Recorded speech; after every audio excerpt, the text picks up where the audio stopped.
Alright guys, what's up? Captain Coin Collector here with another live stream. And in today's video, we got ourselves a box of nickels. Now this box of nickels is from Nashville, Tennessee. I got it with that previous box of pennies that I hunted last week, live again. So this is my second live stream back. Sorry it came a little bit late, I was on a phone call, but we're here now. And we got ourselves a hunt.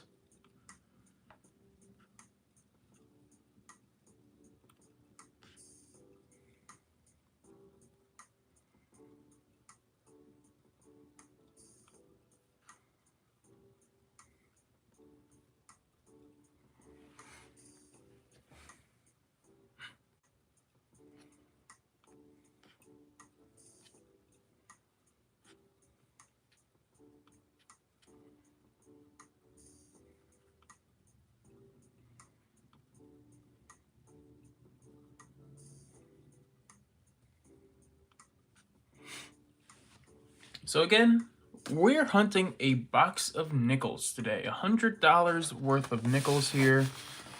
As you can see, bank sealed, to see if we can find any older coins.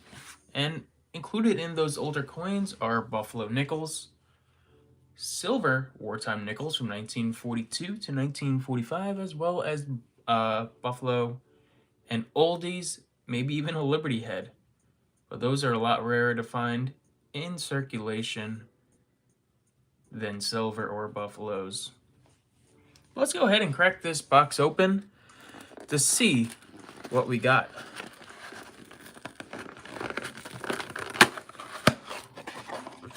Hoping for a circulated box, and by the looks of it, we do. So let's get this box all prepped up so that we can go through it nice and easy and hopefully get some finds today.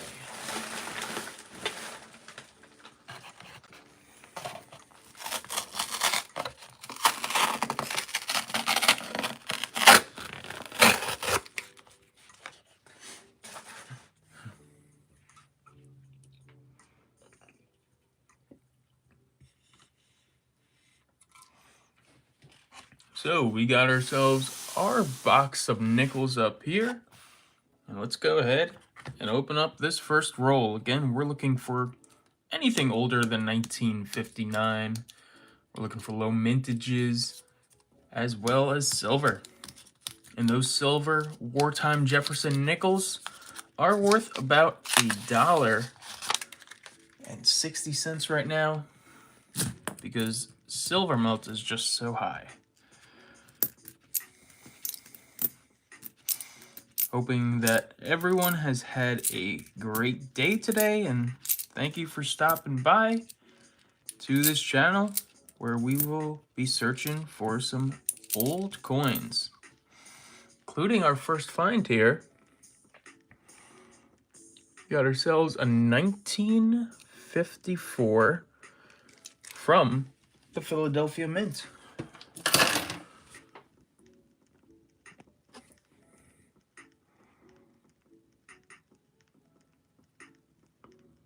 It's our first oldie of the box so far.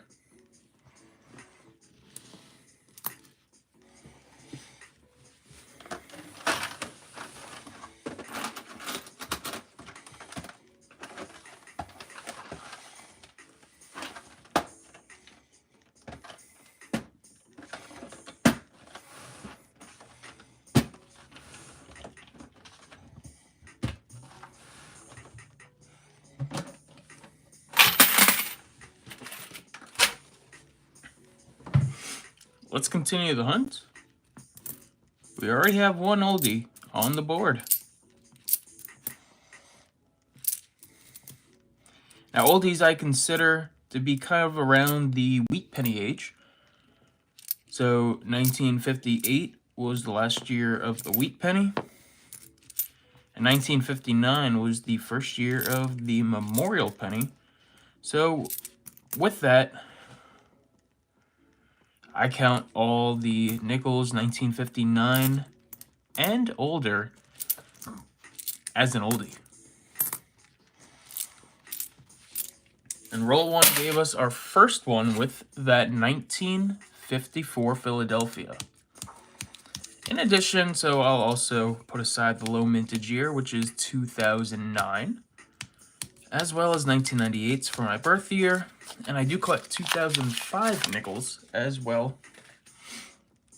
Got this colored one right away, and it's just a corroded newbie. Throw that back into circulation. Hoping for some silver today. That would be nice. I've never hunted a box of nickels from Tennessee, but that's where I live now. So it makes sense to hunt the coins where you live. And that's what I'm doing here tonight with you all. So thanks for stopping by. Any questions, let me know in the chat.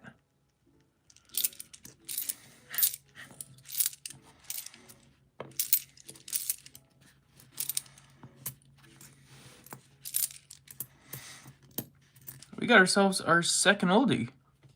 Would you look at that? Again, the oldie has to be older than 1959. And here we got a 1952 with a San Francisco mint mark. Would you look at that? Let me do a little bit of research on that because I believe that is a lower mintage nickel.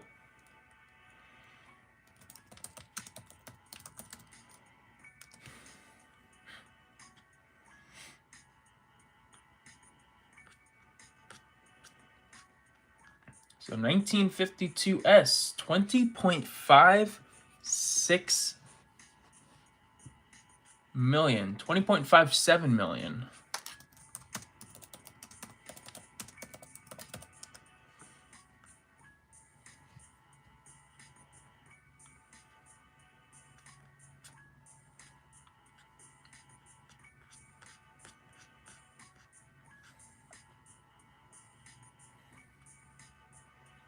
So not a bad start. We got ourselves two oldies so far, with an addition to a 1952 San Francisco. This box is starting to heat up at the beginning. Got this nice toner as well on a 1964 with a Denver mint mark. But two oldies so far. Both of them from the 1950s. One a San Francisco mint mark. Maybe since we're closer to California than New York, where I usually would hunt boxes, that's why we could have that. Kind of seems heavy, but had a little price tag in the roll here. That's strange.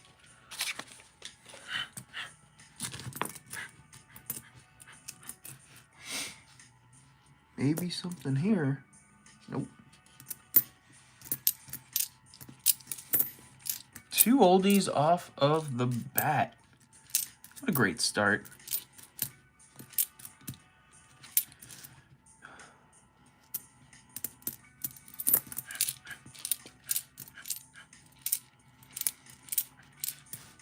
So we're also looking for those key dates and semi-key dates included in those older nickels.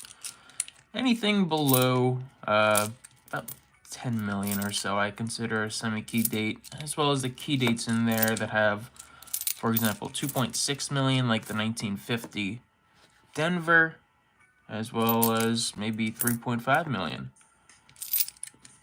like one of the 1939s with a mint mark. So we're on the hunt for rare coins, coins to add to collections, and more.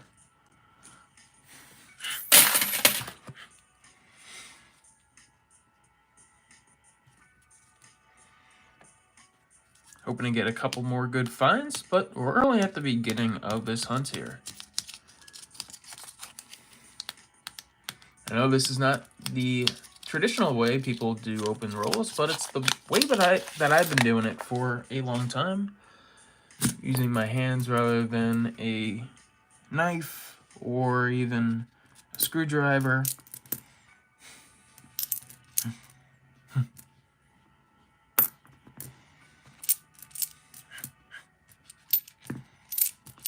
No silver yet, but we're just beginning right here.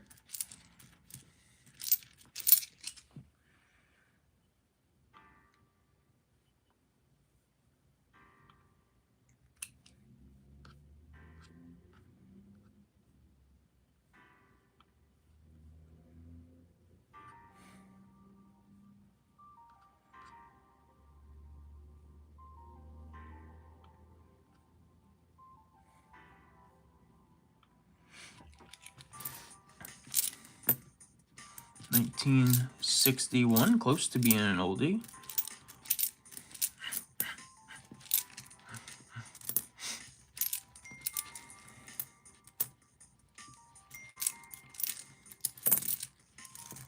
Maybe something. Look at that.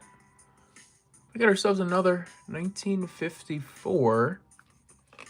This time it does have a mint mark. A D. Small letter D on the right side of the Monticello means that this coin was minted in Denver back in 1954.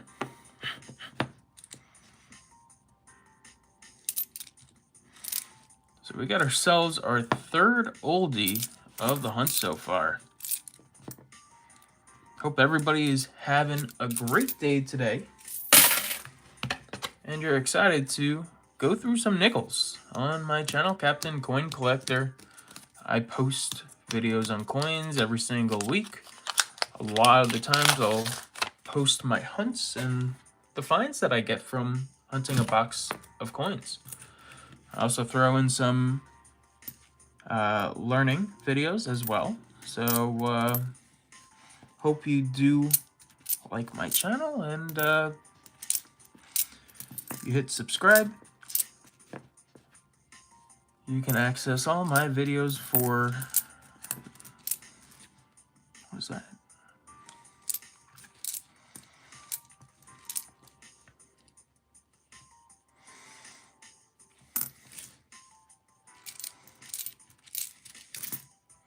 Sorry, I got sidetracked.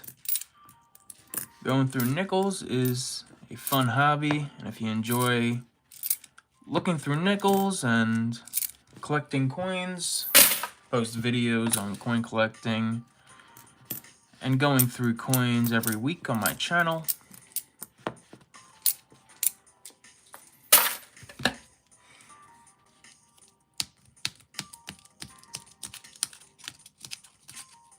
What year are silver nickels? We also have 4 Buffalo nickels from like 1904 to 1915.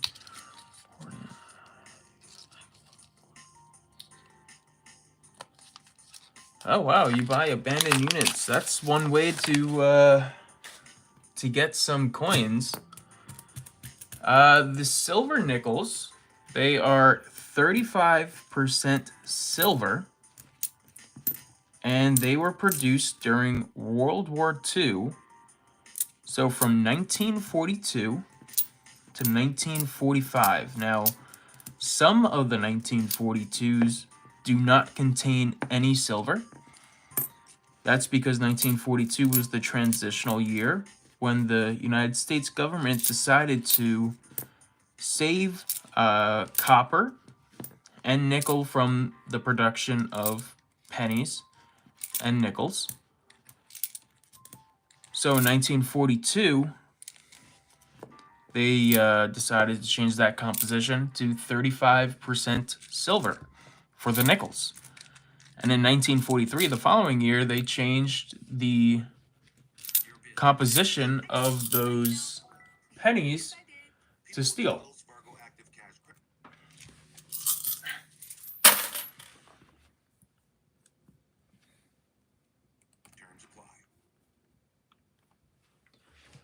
So in 1942, the best way to tell the difference between a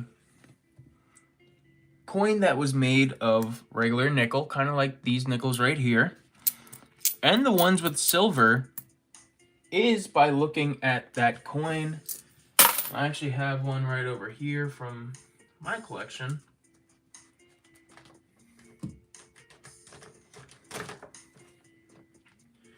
The ones with silver are going to be different. If you look at the regular Jefferson nickel, this is just one from 2019, you'll see that there's nothing above the Monticello. That's the design on the reverse of the Jefferson nickel. You'd see a mint mark right over here if it was silver. So here we got a coin, and this coin's from 1943, so it is between 1942 and 1945 for the silver war nickels. But as you can see, we got a Denver mint, so it's either going to be a P for Philadelphia, a D for Denver, or an S for San Francisco above the Monticello, rather than the right side where the mint mark would be for those made of clad. But if it's above the Monticello, yeah, big mint mark.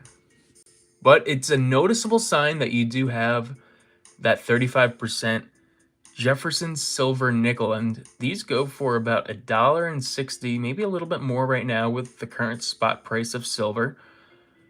But they contain 35% silver, which I believe is roughly 0.03 ounces.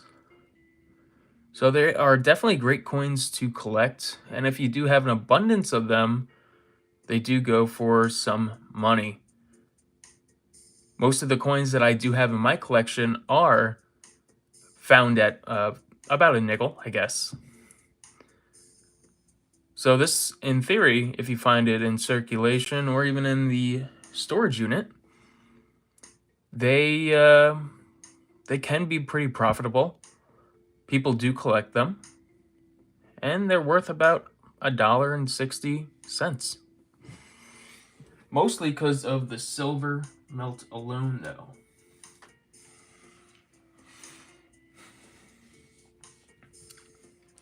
Yeah, silver, it's a great time to sell silver right now.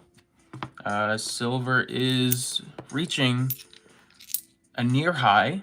It's been trading consistently for around the $26 to $30 mark over the last few months, over the last year, basically. Found 27 pounds of sterling, old silverware, water pitchers. Oh, wow.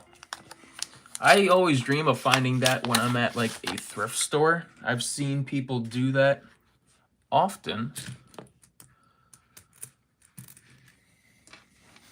And find silver from the thrift stores or from storage lockers. I just find that insane and remarkable that it can be worth that much. $60 for a grand piano. I gotta see if Tennessee offers some of this stuff, because I've always wanted to do that. I've always watched Storage Wars when I was growing up, and I always wanted to purchase a unit just to see what I could find. But you doing it seems like it's a pretty cool hobby or business. I'm not sure what you do it for, but man.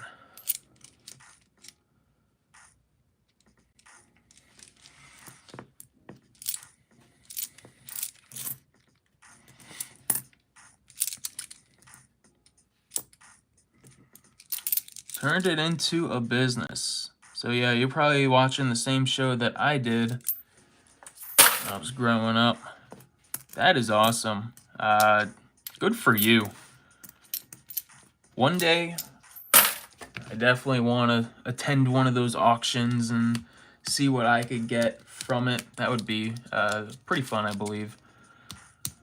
I started reselling. I've always been a little bit of an entrepreneur myself, having college, a textbook business, and I do like finding stuff for a good price and selling it for a better one. Buy low, sell high. That's what I've always said.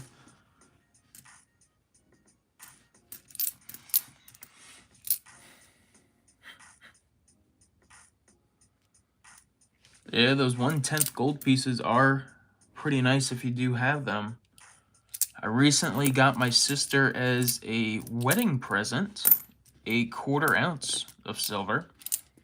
Of course, in the coin form, $10. Or $5, I believe. Sorry.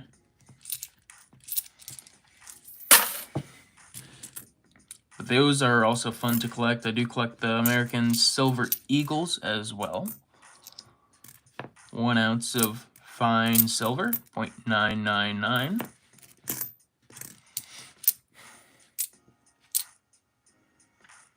Got your sister a silver bar 2 years ago. Yeah. I mean, people don't... I don't know if they really expected to get gold for a wedding present. My parents ended up getting her an ounce of gold. But it's something that you can just put away, maybe even forget about, and maybe until you see the news that silver or gold is up, you can cash it out and potentially have a good profit, pay for a vacation or something. I'm definitely excited for whenever I do get married to get gold or silver, some sort of precious metal, even some coins as a present. That will be the day. What's from a silver settling? A little under 5 pounds, 80 ounces of silver. That is a good present. Especially with the price of silver now from 2 years ago.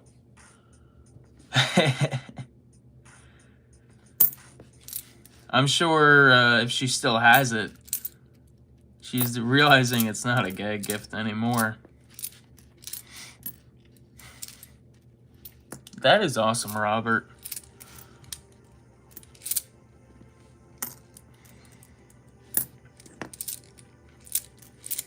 So for the new people here, we got ourselves actually another oldie. So 1939, second year of the Jefferson nickel. Of course we don't have a mint mark, but the fact is we do have, what's that, an 85-year-old coin. If it did have a mint mark, we're talking about a more valuable nickel, because without the mint mark, if we pull up our book over here, there was a total mintage of 120.6 million of this coin minted. If it did have a mint mark from the Denver Mint, that would be 3.5 million and 6.6 million with a San Francisco mint mark. But that Denver mint mark, that's the second lowest minted Jefferson nickel overall. One in good condition is worth about $4, all the way up to mint state. You can get one for around $100, and that's just starting in mint state 65. But a second year Jefferson nickel from 1939 to add to the stack. So far we have found 4 oldies, mostly from the 50s, including one with a mintage of 20.5 million, the 1952 San Francisco.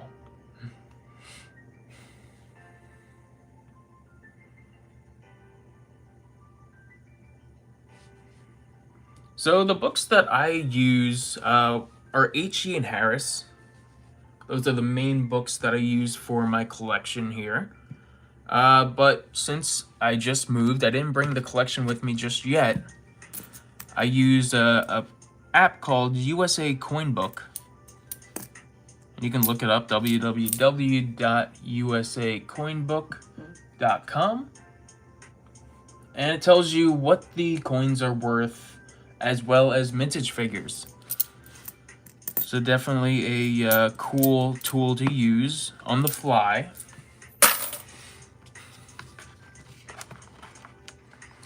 So good condition. What I consider good condition is that it's legible. So such as this 1939, it's better than good condition. It's not, corroded. It's not faded. There's fine detail on here, so it's more of like a fine 12, I would believe, where you do have all the lettering. Clearly you can see Liberty, In God We Trust, the year. If there was a mint mark, we'd be able to see the mint mark very nicely. I wouldn't really trust those coin scanners. I've always got ads for them, and those ads are just... like you scan a quarter from like a state quarter, and it says that you have $1,000 quarter, but that's like the highest that it's ever gone for. It won't tell you exactly what that quarter's worth. So I'm on and off about those coin scanners. I'd rather go to USA Coin Book. There's something called the Red Book as well. I might have a copy in my closet, but there are guides that will tell you the mintages as well as what it's worth.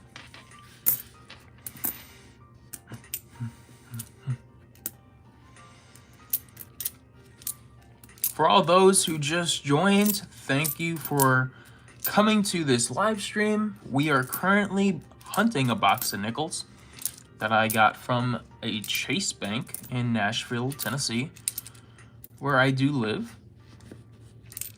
We're on the hunt for old coins, including Buffalo nickels, silver wartime nickels from 1942 to 1945, oldies, anything older than 1959, as well as maybe even a Liberty V-nickel.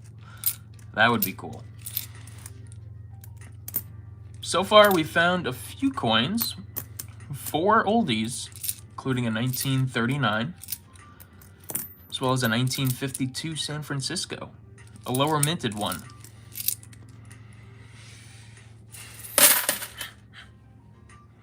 Indian heads from 1924. So are you talking about an Indian head penny there, Robert? Because the last year the Indian head penny was 1909.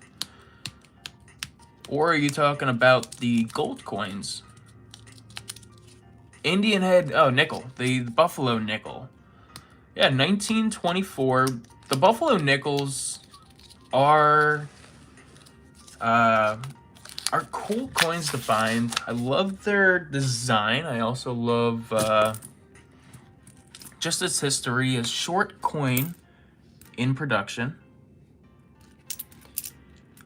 But most of the time, you won't be able to see the date because just the way the coin was designed, it often gets beaten up due to post-mint damage, and it's illegible. The fact that you can see the date definitely makes it a collectible coin. Steven, yes, I do keep all the 2009s. That I do find. I don't have many. Probably about, let's see. I can actually tell you in my archive collection. For the 2009s, I have 24 from the Philadelphia Mint and 11 from the Denver Mint. And Robert, for you, that 1924 had a mintage of 21.6 and is worth about $1.75 in just good condition. Not too bad of a coin that you have. If it's a little bit better than legible, you're looking at around maybe $3. Depending on the condition. Condition is everything with coins. If you do have a mint mark on the back of it, the Denver 1924 has 5.3 million minted, and the San Francisco is one of those rare coins with 1.437 million in good condition. That's worth about $28 to $30. Have you checked that 1934 or 1924 for a mint mark? That would be located on the bottom of the reverse of the coin. So if it has an S on the back, again, you have a nice rare nickel in the absolute worst condition with a legible date as well as a legible mint mark, uncleaned. That is a 1.437 million mintage, about 1.4 million minted. In absolute trash condition, so the worst of the worst, but does have the legible date and the visible mint mark. That's worth about $30. And if it's a little bit better than that, you can go from around $60 to even $120. If it's in mint condition, a coin like that could bring in thousands of dollars. That is a good coin.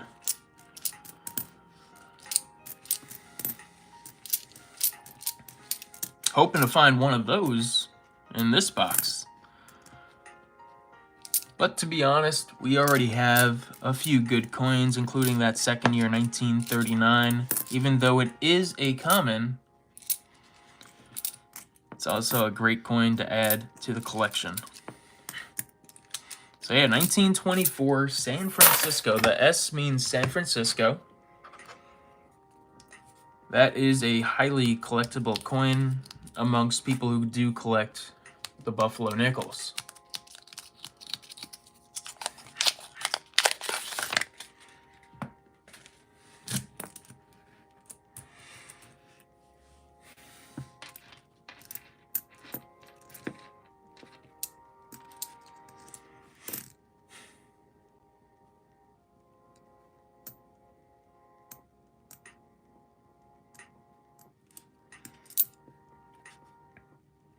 But Buffalo nickels are fun to collect.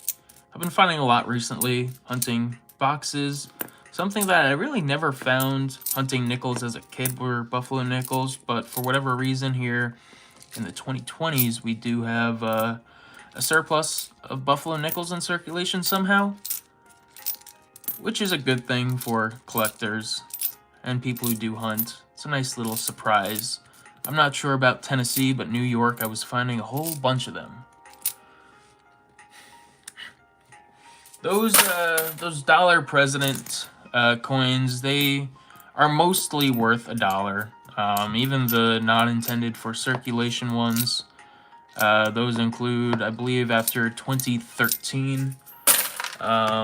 They're fun to collect, but most people use them as change anyway, especially for Metro. They do hold some premium if they're in absolutely good condition, but even those rolled from the mint often sell for a couple dollars more, and not really much more.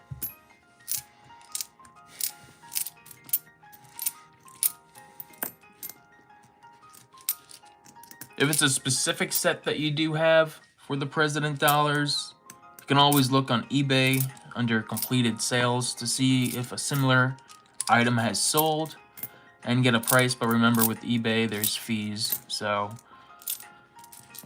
if you were to sell it on that platform, that's something to take into account.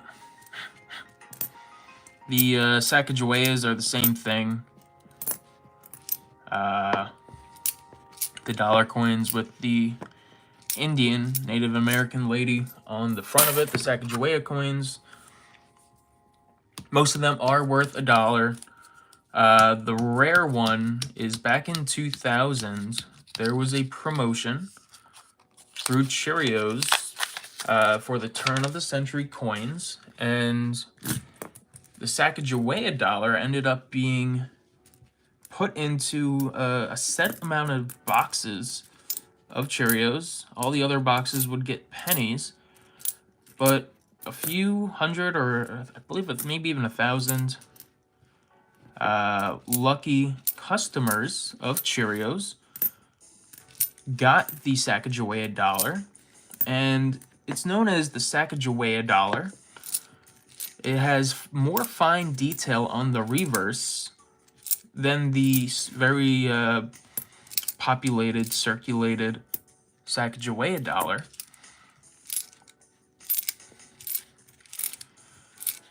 And there's only that set amount in existence, so they are rare and worth money. That's the pretty much only error to look for when searching through Sacagawea dollars.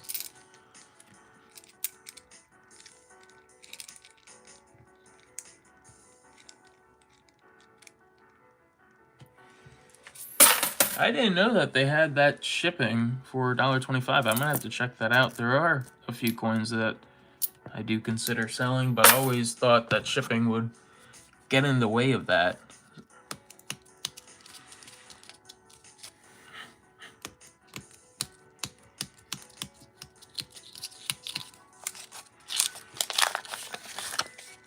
Hope that everybody's having a good night tonight. Not sure what time it is near you, but I tried to live stream somewhere on the nighttime evening schedule.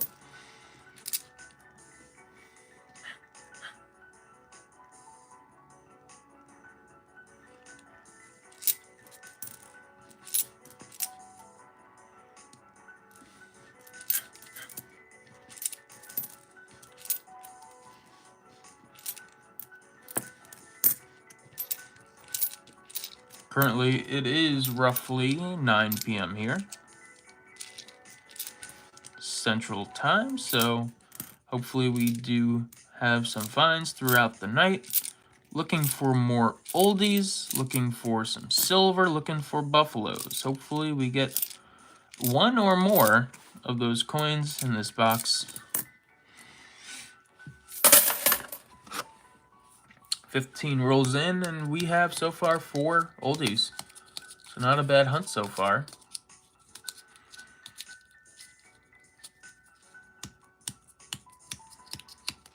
I never really got into trading cards myself. I've had a few. My dad is in the hobby supplies business. Oh, man.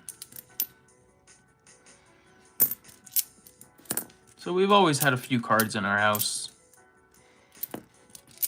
But coins is definitely where I went for collectibles. Didn't feel like taking up the family business with the card collecting.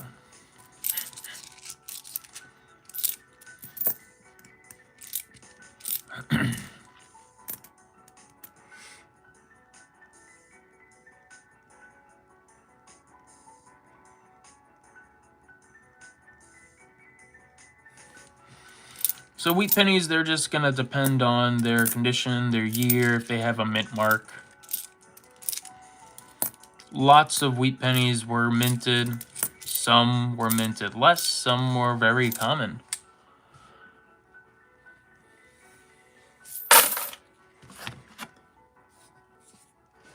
So unless you lay all of them out, I definitely recommend looking at that site, USA Coin Book, to determine if you do have any valuable years. A lot of the earlier years below 1920 are worth more money than those of the 30s, 40s, and 50s.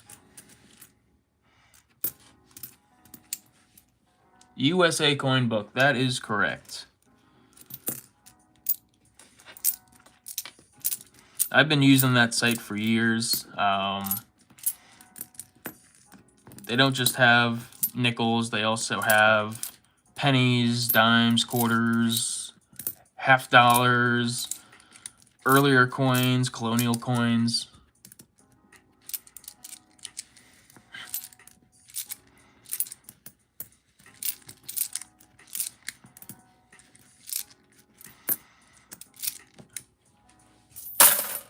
Mint marks are good, but at the same time, it just depends on that year. That's where you're going to really find the value associated with the mint mark.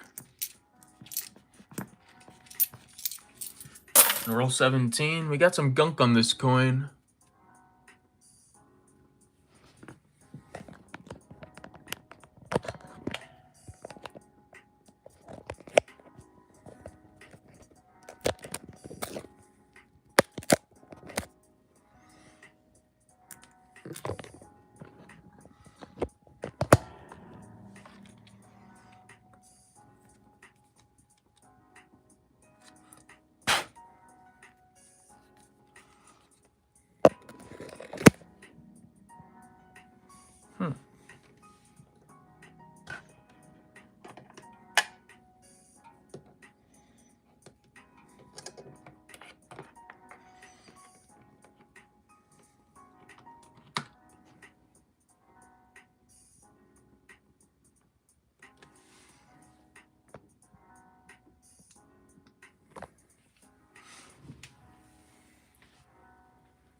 There we go.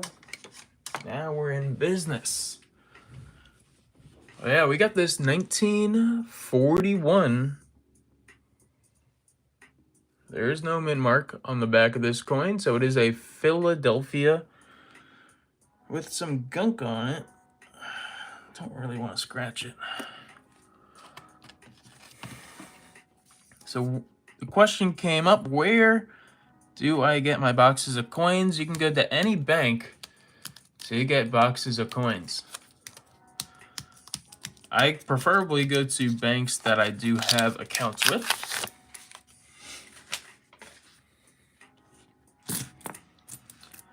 And that includes Chase or TD. Moving to Tennessee, there are Chases. I had Capital One in New York, Wells Fargo. So I do have multiple bank accounts now.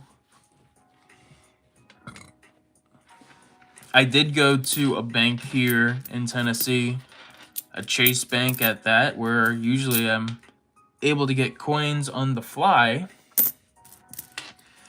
But they said they don't carry coins, and they're a bank, so I was kind of dumbfounded by their answer that they don't have any coins at a bank, but it is what it is. I have to find a new one.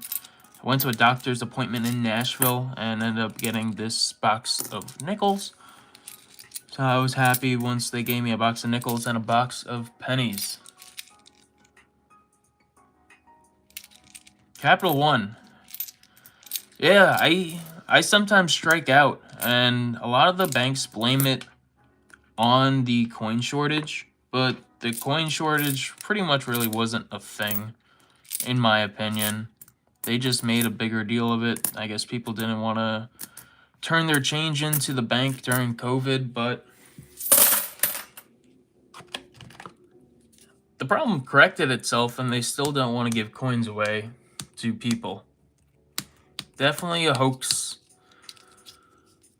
They definitely had coins there. I've seen them, but they didn't want to give them. And it was tough hunting during COVID, for that matter, because what's a coin roll hunt without any rolls of coins to hunt? Got ourselves a 1959 here. Got ourselves a Denver mint mark on the reverse.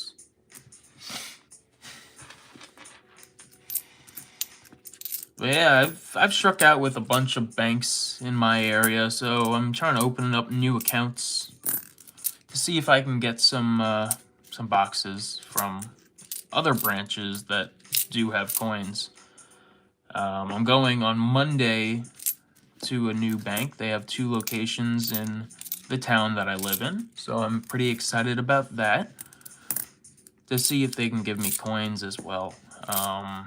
Just opened a Fifth Thirds, so that will allow me to get coins in Florida too, which is nice. But unless you have an account, they won't give you coins, and even if you do have an account, sometimes they'll limit you.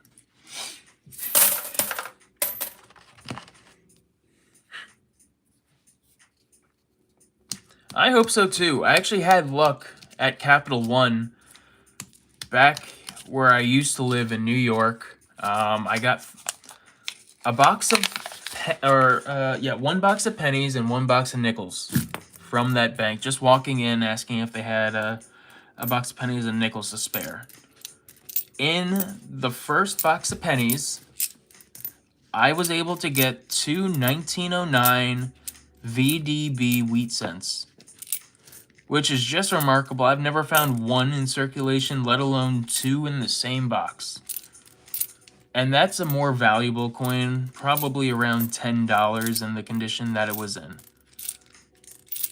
The box of nickels had a Liberty V nickel from 1901. Like, you can't make that stuff up. So I went back and I got another box of nickels. And same thing, a 1911 Liberty V nickel. And I went one more time, and I was able to get another 1901. So it was just remarkable. I found 3 Liberty V nickels from the same bank, 3 different boxes. Best coin you found so far? I would have to say that 1909 VDB is definitely one of the best coins I've ever pulled from circulation. I found more valuable coins, such as like the W mint marks, but as common as those are, and how rare as those are, definitely not my best coin that I ever found. Having that VDB on the back of that 1909 was definitely a surprise, and definitely one of my favorite pulls ever from a coin roll hunt.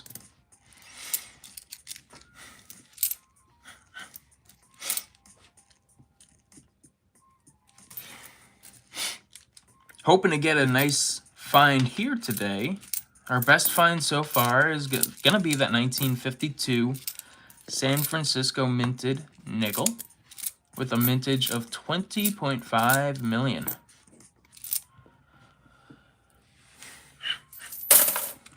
Vincent, what is going on?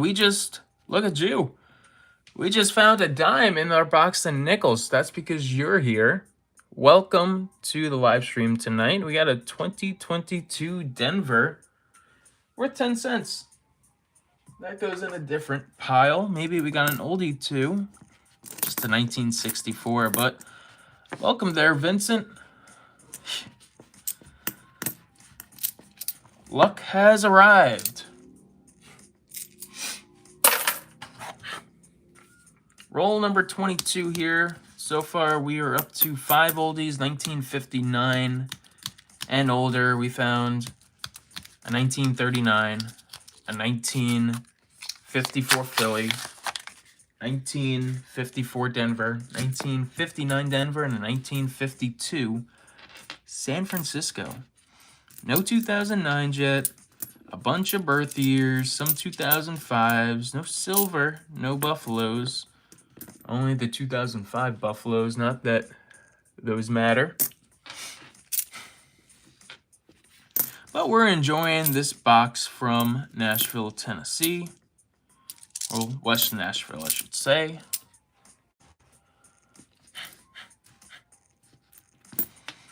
And we're having a good time, almost halfway through the box.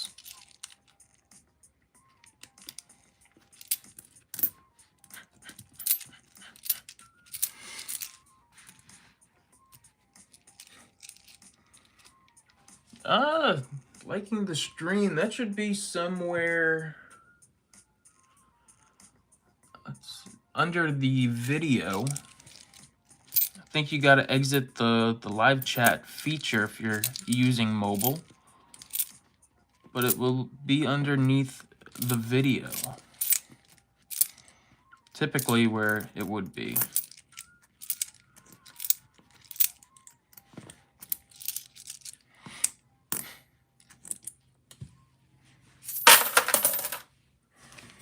Almost halfway through. Nothing on the ends of this one.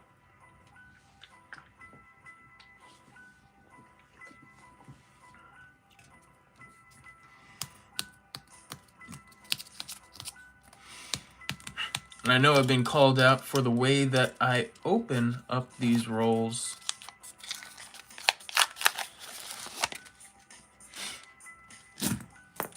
This is the way I've been opening up rolls all my life. People use screwdrivers or knives to open up the rolls. I've always used my fingers or my hands one way or another to open up these rolls of coins. Damages the nail sometimes, but gets the job done.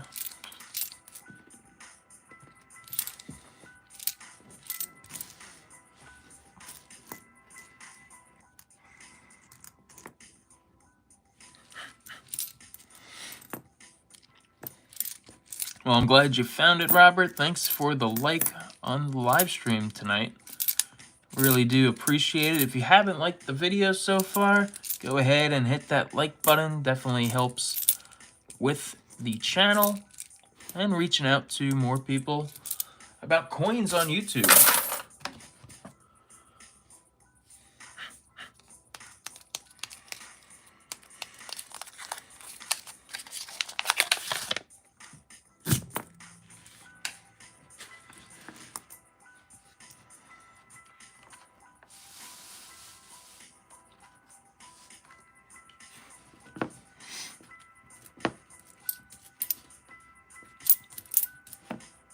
Got ourselves a 1940 here. Not too bad. From the Philadelphia Mint. So a common 1940 Philadelphia oldie. I believe that's our first coin from the 1940s that we found.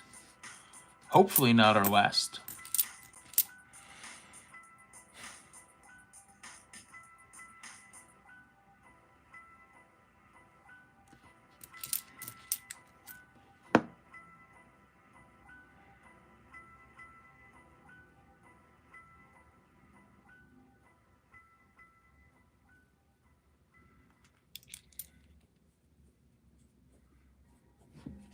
I do have a coin microscope that's, I guess, kind of similar to that. For the live stream, I'm not using it. Some people know how to live stream better than myself. Still a beginner at live streaming. They can have all these different types of videos on their one video. I haven't looked into how to do that yet. But it's something eventually that I'll use as a tool on this channel. I just have the basic microscope. Nice little $40 one that I managed to get online. I do have a Tom Love $170 microscope at home, but I figured for the time being this will get the job done.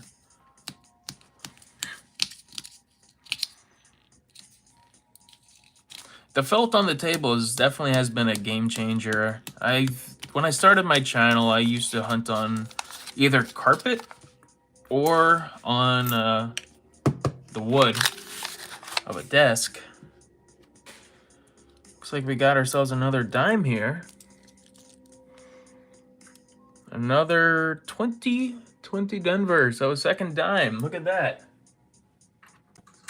Well, yeah, the felt definitely helps with the going through coins. I know some people sell mats, but I like this black Gamers felt mat. Definitely helps going through coins.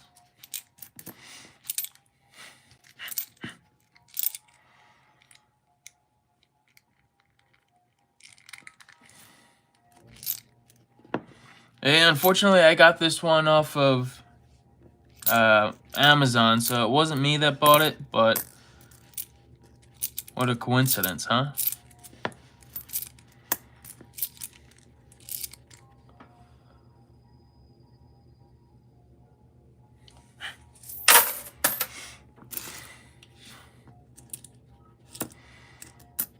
To everyone just joining this live stream, we are searching a box of nickels. We are looking for anything older than 1959, including Silver War nickels from 1942 to 1945. Looking for Buffalo nickels, Liberty nickels, as well as the low mintage 2009 nickels. All these nickels are definitely worth more than 5 cents, so that's the reason why we're hunting through them to look for those rare dates and cool finds.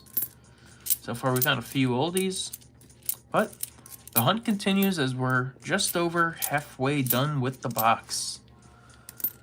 But yeah, the coin microscope that I do have, Robert, about $40. That's about how much I paid for mine too. Almost thought we had a 2009 there. It was just a 2007.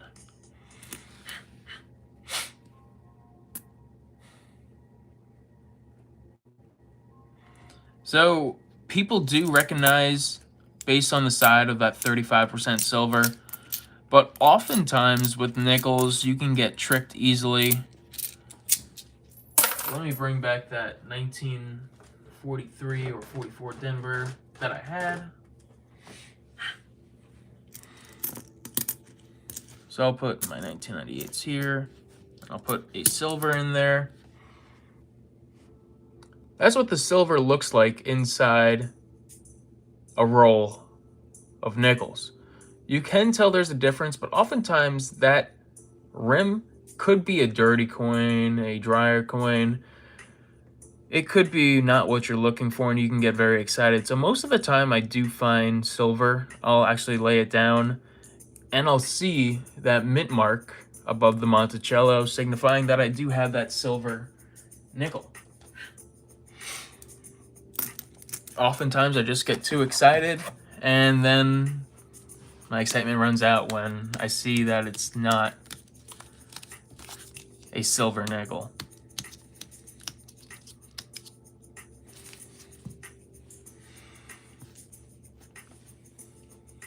See, that's where it gets confusing there, Robert. Sometimes it might just be a clad, but sometimes, too, it could be that silver coin. The thing about nickels is that it still contains nickel. Or no, there's no nickel. There still contains, I guess, the copper. But it's definitely hard to find silver nickels by rim hunting. Definitely a lot harder than it is searching for silver dimes or silver quarters, where you can clearly see that the rim is more silver color.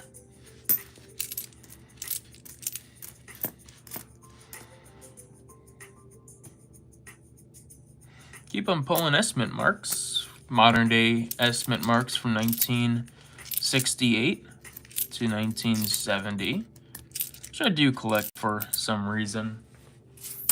Not many people do collect it, but why not? I've been collecting them ever since I was young. So I do have a world collection too, Robert.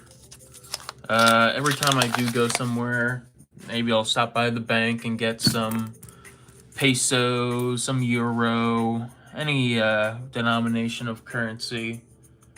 Currently in my collection,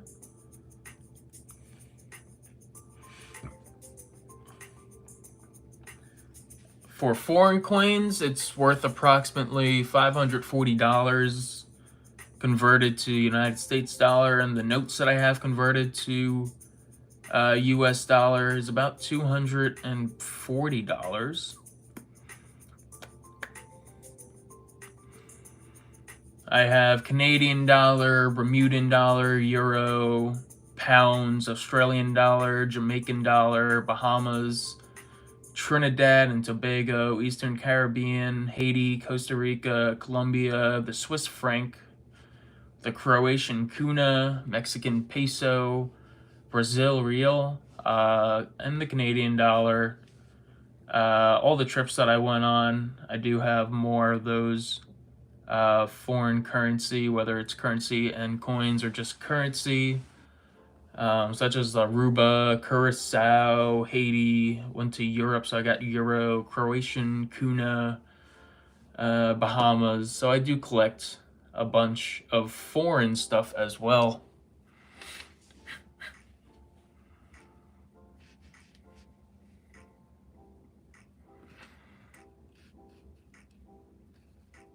No, I haven't come across that Henning nickel yet.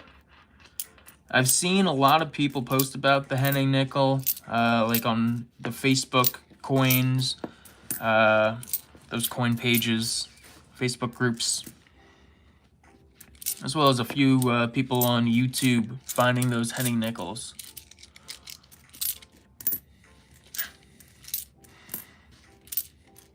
Yeah, Robert, I figured you were young based on what you said about the business that you guys started with your dad.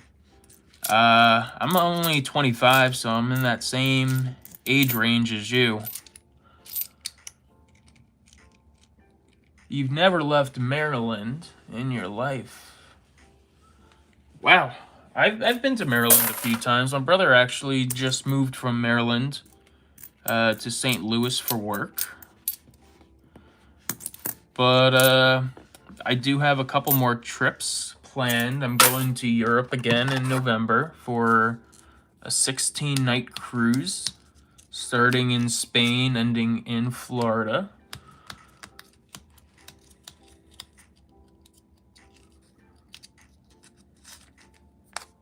Okay, sorry I missed that. But yeah.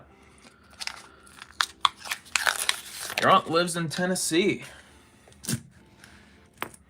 Yeah, I just moved here 2 months ago.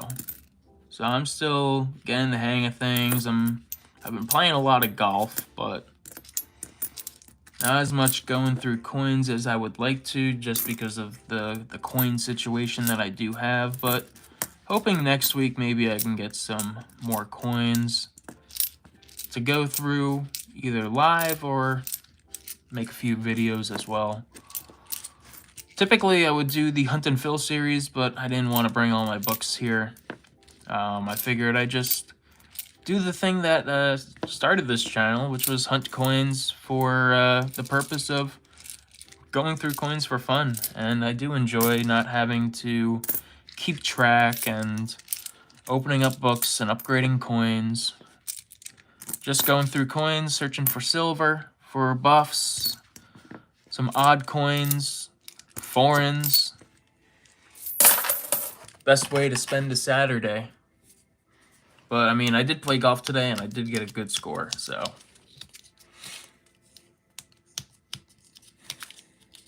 People do order coins online. I've never really looked into that. There probably is a way, but the best way is just to go to the bank. If one bank doesn't have it, go to the next bank down the road.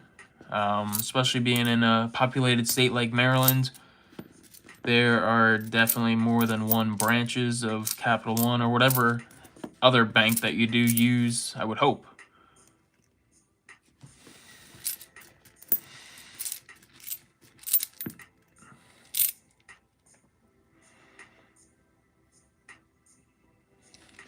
Yeah, I'm trying. I started this YouTube channel back in 2016, and I only uploaded a few videos, I think like 20 videos from 2016 to 2022, but then I figured I'd just get back into coin collecting a little bit more, as well as the YouTube aspect of it, and I enjoy editing videos, I enjoy going through coins, so I figured combining the two is one of the better parts of this hobby, and it's so far been great. I don't do it for the money or anything. I do it more for my love of sharing cool finds and going through coins.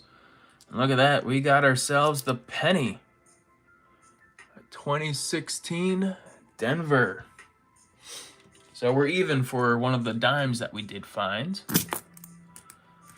4 banks, but 2 locations here.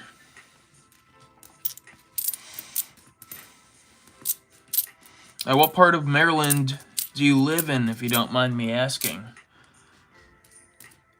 My brother was in, I believe it was Rockville, near Gaithersburg. So he is pretty close to Washington, D.C., if you know that area.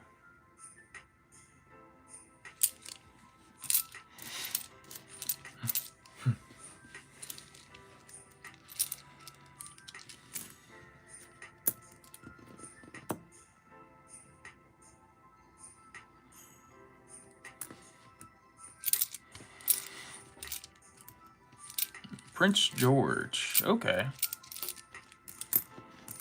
Hope that you like it there.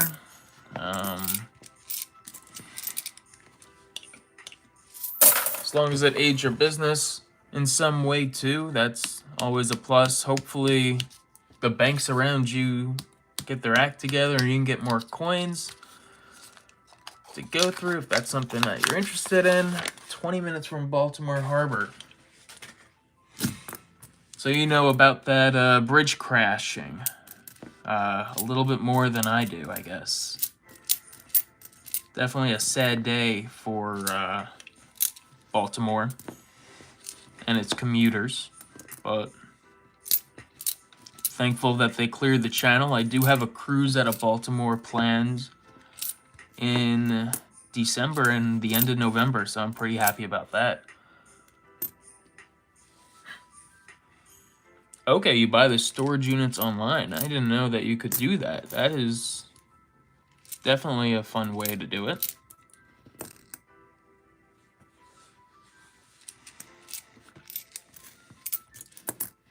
I actually work on ships for a living, so the running joke that people say to me is, "Was that you?" And I'm like, if it was me, I wouldn't have a job right now.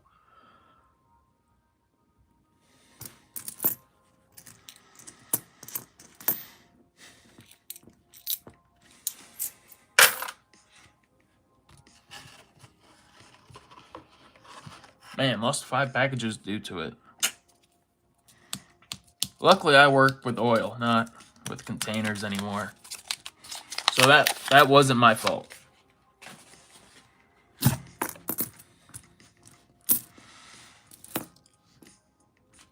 We need to find ourselves another oldie here soon. Otherwise, we'll run out of coins. 17 rolls left after this. A good box for me usually contains about 15 to 20 oldies, so aiming for somewhere in that region. I know this is another state, so don't know exactly what to expect, but we're doing all right so far. We're having fun, listening to music, vibing, talking. So far, it's been a great hunt. I appreciate everybody who's watched the video or watching the video. Liking and commenting as well. If you're new to the channel, I do post videos weekly on coins, coin collecting, and currency collecting. So if that's something that does interest you, I'd appreciate it if you did subscribe to the channel. Definitely helps the channel grow. 30 shares of oil options that expire next month to 31 people. Yeah. This live stream is doing good today. I don't know what's so special about it. Hopefully everybody likes going through nickels as much as I do. Definitely fun over here on Captain Coin Collector's channel. Now we just need another find and that'll make it so much better. But if we don't get anything, that's all part of coin roll hunting. You are looking for coins, kind of like you're looking for that rare baseball card when opening up a pack of baseball cards. The key thing about going through coins, so we got a 1953 Denver. I knew that one would be old. The key thing about going through coins is that you can return these coins to the bank and get all of your money back and keep your cool finds for only a nickel. So we got this 1953 with a Denver mint mark. Cool. Yeah, I try to do shorts as well on my channel just to attract a different audience. The long form content is the more in-depth of the hunt. The shorts are more like a highlight, but I do enjoy posting both and trying to get new viewers both ways. At cost, that is always the best. Can't go wrong with at cost for a good find.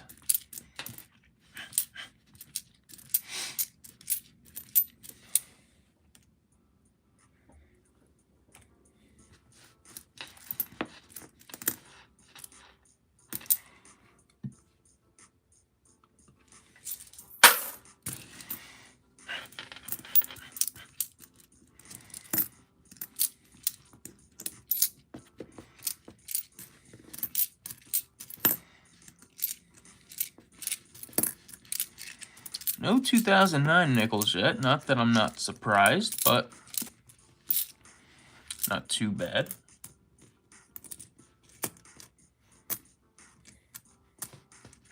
That's something I've been looking into there, Robert. Trying to expand my YouTube Shorts career. Kind of putting my videos into shorter form content. The trick is you got to find how to put a lot of information into 60 seconds and how to do it the right way. It's something that I do want to do as I grow my YouTube channel, as well as grow my editing skills as well. So there's so much to benefit for doing shorts as a creator just when you usually do long form content, but it's definitely something that helped me grow this channel, and I am very fortunate for that. Back in 2022, I had a short that kind of blew up, I guess. It went viral for coins, got 100,000 views, and I ended up getting 1,000 subscribers from it, so I was very fortunate about that.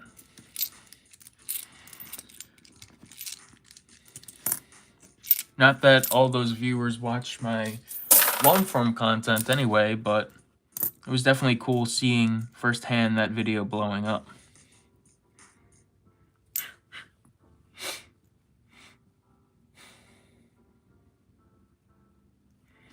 Yeah, they are getting harder to find there, Steven.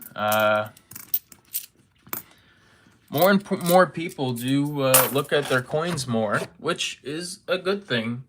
But at the same time, for people who do hunt coins, it's not a good thing.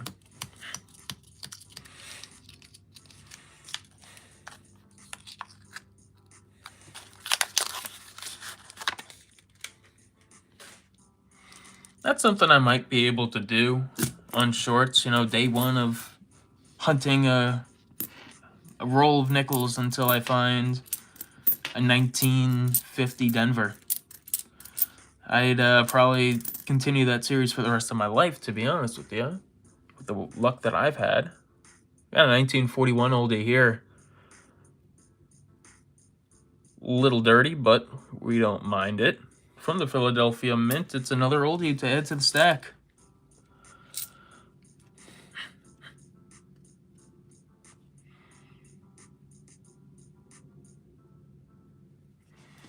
You know what? I saw that interview and I bought $100 worth of lottery tickets and I filmed it, and I've never done anything with that content except lose $34. But with monetization, my plan is to reinvest everything into YouTube and pay for all the books that I got and everything like that.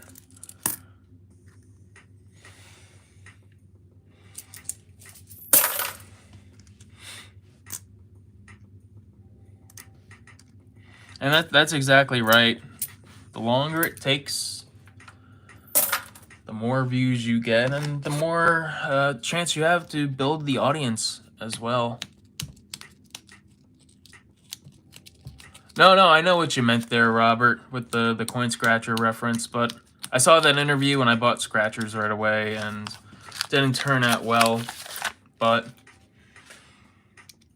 do agree with you. But like here you see it, Robert. You do have a discolored coin, but it's not going to be a war nickel. It's just going to be a dirty coin from 1997. Rock Train Land, you found a 1950 Denver. Man, Steven, you found 4 1950 Denvers? I did find, I believe, 2 1939 S's. Man, clearly I haven't hunted enough boxes. My Nickel Hunt and Fill series, for those of you that do watch it, I have yet to found a 1950 Denver, and I believe it's also a 1938 Denver or San Francisco. I think I have 2 more coins left in that series besides the 2024 coins.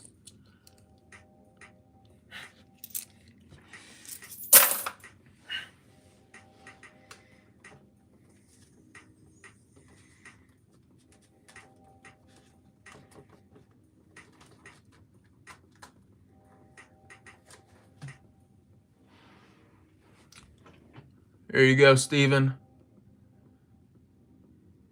Here's one of my 1939 S's.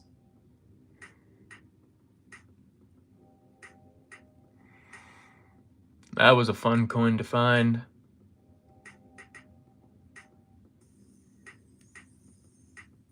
The 1939 Denver, though, was definitely a lot better. 3.5 million of those. Still a rare coin. 6.6 million of those minted.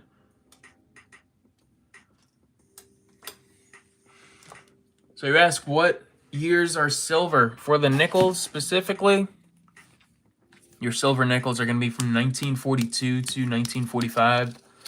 Those are your Silver War nickels.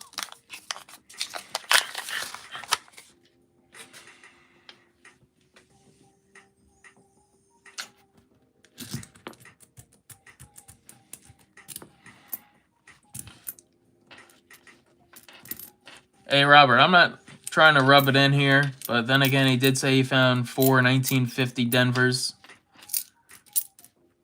It's the dream. But we got our proof here. Look at that.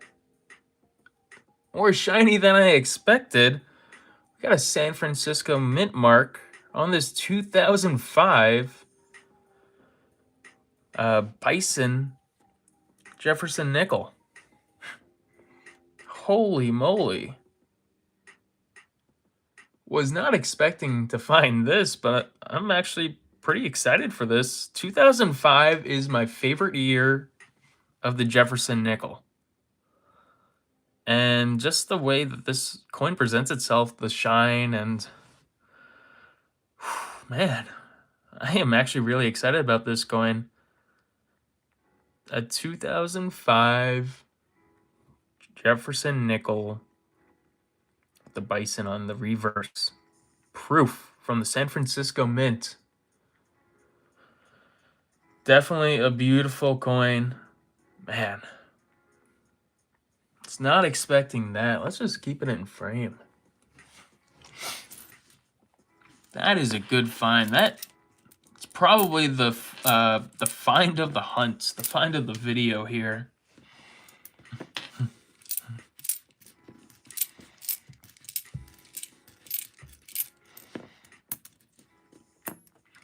Thank you, guys. Yeah, definitely a beautiful coin. Even though we don't have any silver yet, and I say yet because we have 11 more rolls, we did get a proof. Awesome find. Got an oldie as well. The Denver mint mark, 1957. You can see the Denver mint mark on the right side of the Monticello.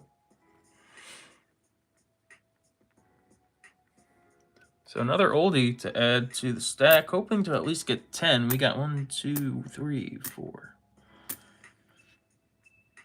Need one more for 10. Hopefully we can do it. I think we can do it with 11 rolls to go. But yeah, Steven, like you said, there's always that one coin that keeps you going.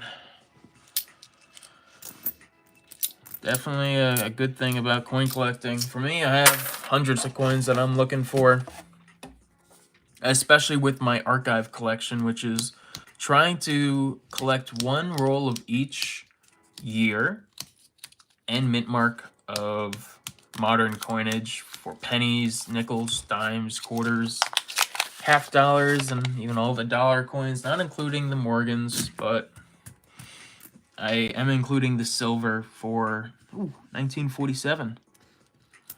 The silvers for the Roosevelt dimes, the nickels, the quarters, the half dollars. We got ourselves a 1947 here. No mint mark, so it is a common. 1947, Philadelphia. Yeah, the black fingers definitely tell you that these coins have been circulated. I was thinking about washing my hands, but we only got 10 more rolls. Before I do a wrap up that's when I will wash my hands, and definitely that will be well needed. But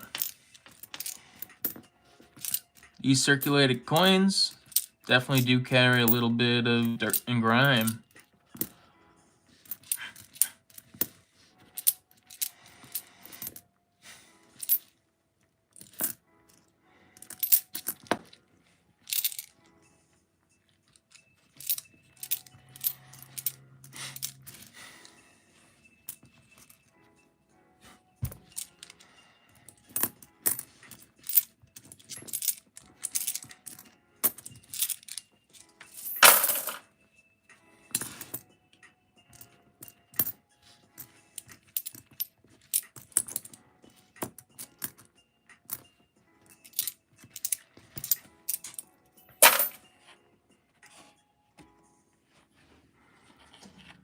So we got, as you guys could see here, 10 more rolls left.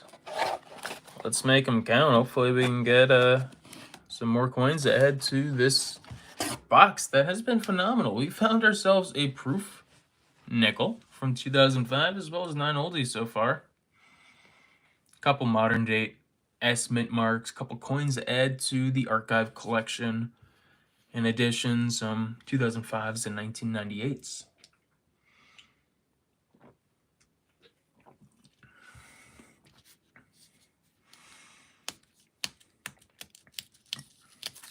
Not really a glove guy if we're going through coins.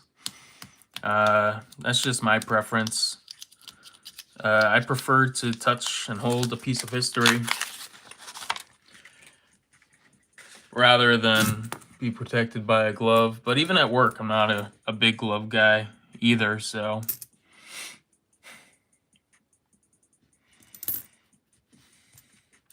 Not to say that it's wrong for wearing gloves, but wearing gloves was never my cup of tea for coin roll hunting or even work. But we got another oldie here, number 10. It's a 1946 with a Denver mint mark. Not a bad coin. Defined. Definitely do like those mint marks, especially on that 1946 Denver.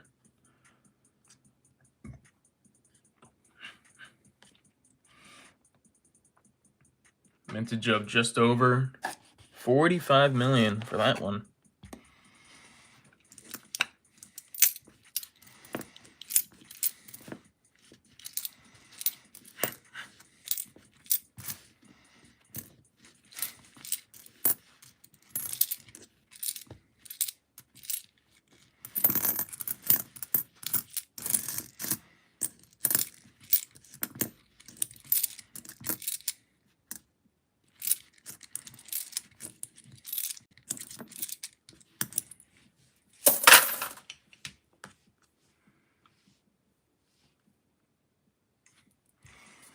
All right, next roll of nickels here. And also, I guess gloves wouldn't work for me because I do open rolls with my fingers rather than with a knife. So that would make me kind of ineligible for those gloves to use. But I do use soap and I do use water after the hunt to get most of this dirt and grime off my hands.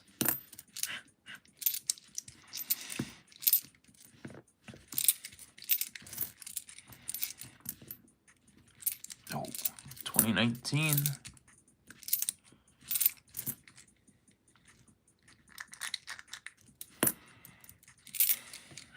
Definitely would make it harder. 2008. Oh.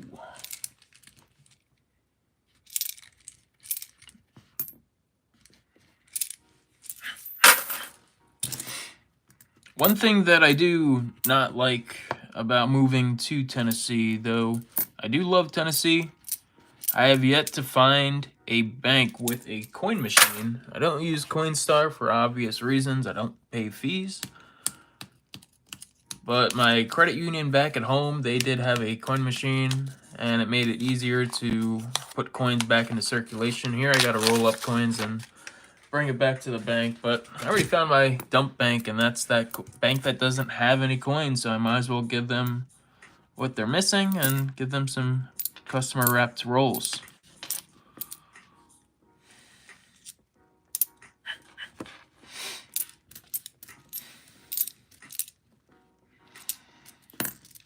But it does involve a lot more time rather than just going to the bank and dumping it. Another modern day San Francisco, not bad condition. Might even have some steps on it.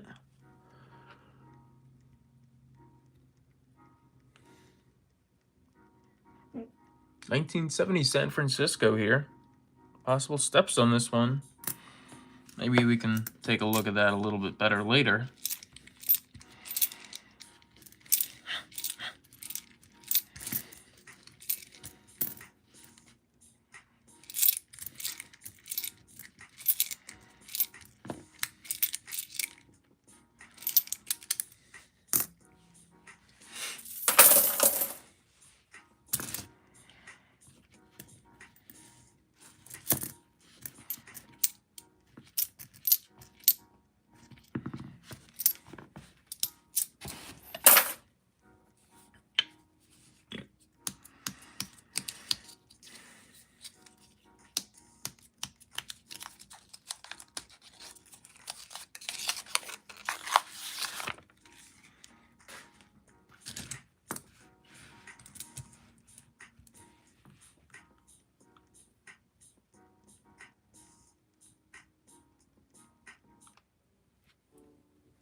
So we're still searching for oldies here.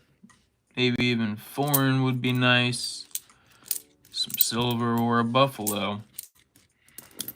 Usually the boxes I've hunted in New York did end up with either a silver or a buffalo, at least one on average. Here, I don't think it's going to be the case tonight, but we still do have 6 rolls after this, so it's not the end, but we're near the end here of this hunt.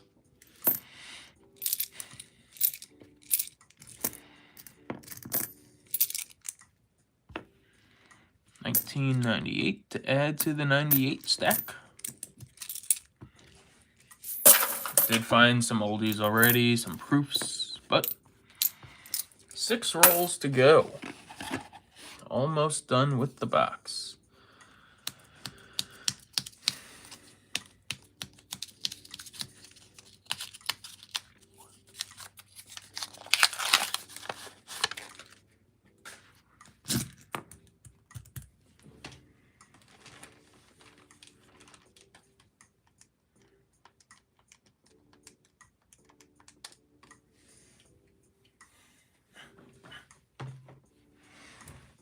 Alright, got this next roll laid out. Let's see if we can find anything good.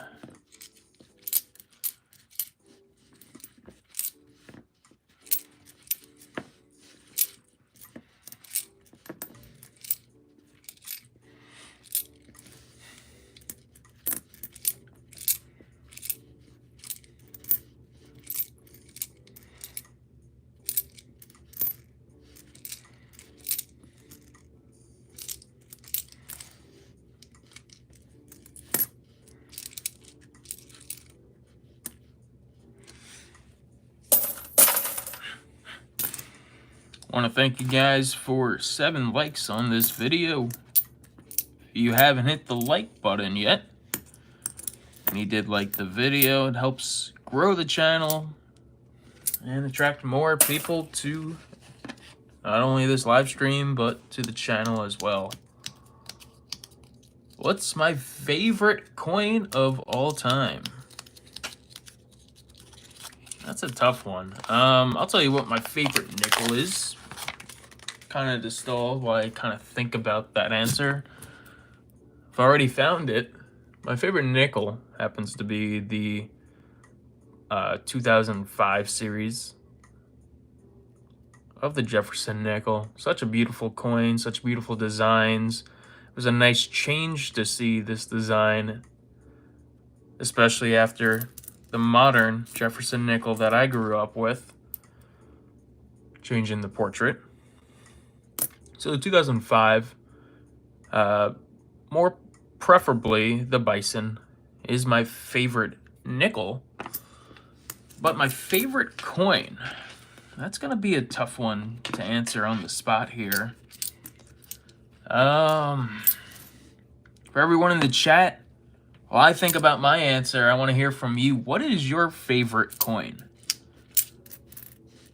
Could be any coin, could even be a foreign coin. The US does have a lot of coins to choose from. One of my favorite coins in my collection is probably my $2.50 gold piece. I believe it's 1914. It's definitely a cool one to have in my collection. Walking Liberty half, those are definitely very nice looking coins. I remember my first time finding a Walking Liberty $50 in a roll, I believe it was. It's actually on my YouTube channel. And it's it's one of my first videos, finding the Walking Liberty $50. Bare Breast Standing Liberty Quarter. That's a good one as well. A lot of the older pieces are definitely some of the better coins that we have in circulation or have had in circulation. Not to say that newer coins are less appealing.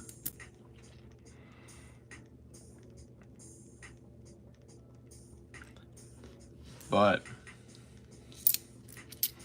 oh, I got you. My favorite coin. It's a penny, and it's from the years 1856 to 1858. It's the Flying Heads, the Flying Eagle cent.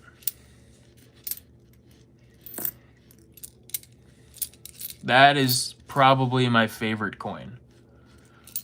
I just love the rarity of them. I love the design of it.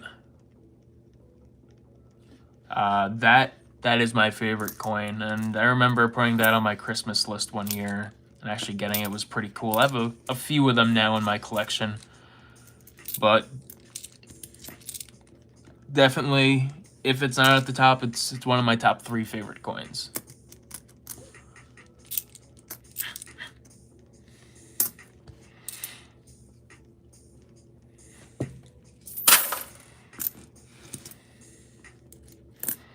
Had to think about that one for a little bit, but I'm glad you brought it up. Glad I was able to remember about it. Again, I have a few of them. Definitely a cool coin to collect. I still need to get one in like really good condition for the collection, but Flying Eagle cents are definitely pretty awesome amongst all the other coinage of that era. I have a couple of those large cents. Those are some pretty cool coins to collect as well. I believe mine's 1838 or somewhere around there. I was gonna bring that collection with me, that small little collection that I got, but I ended up passing on bringing it. Especially going on an airplane and traveling with coins, sometimes they pull you aside, but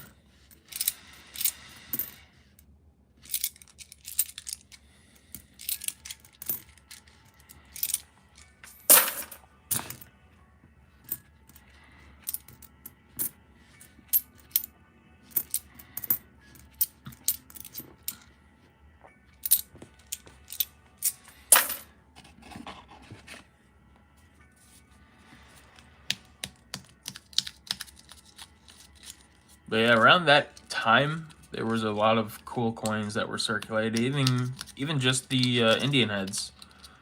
Those 1859 to 1864s are all pretty cool coins.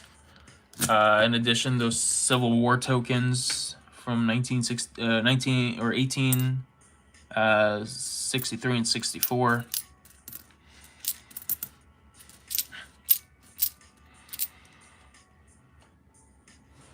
Seeded halftime, that's another good coin. Not many people know about those halftimes. 3-cent nickels are pretty cool as well. A lot of the favorite coins for true collectors are coins that people have never heard about. And for one, I guess that's awesome that people don't know about it. That means more for you and me, but anyone who does ask about it is definitely in for something to learn.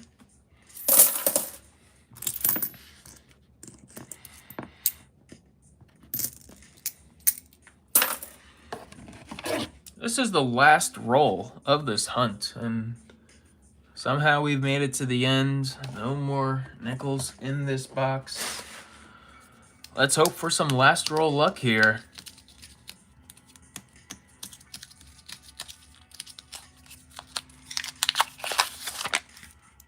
Doesn't look like we're going to find any silver here, but you never know. Could be hiding. Maybe we could find an oldie.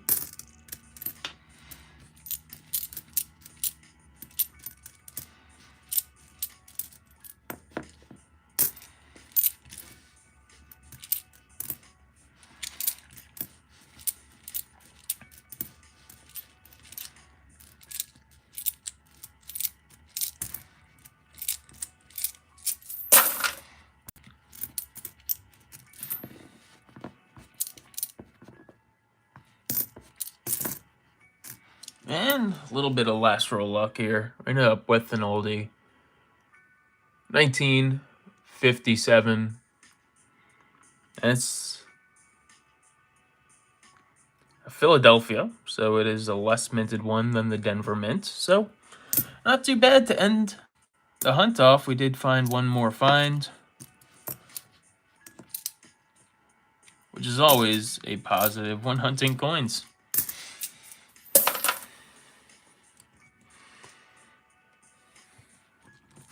So these are the oldies that I found, as well as the proof that I found as well. I'm going to go clean my hand off. Definitely noticeable change there.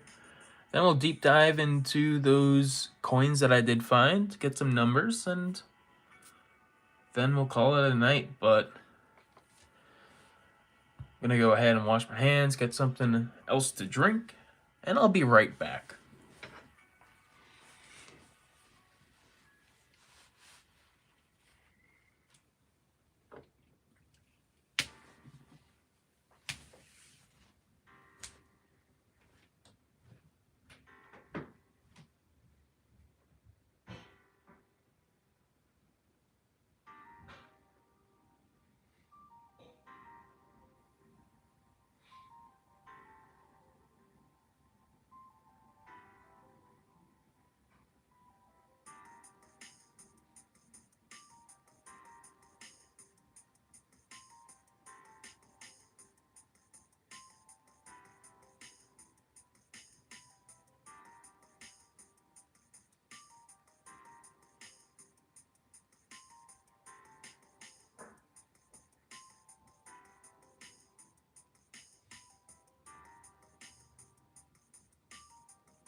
All right, guys, we're back.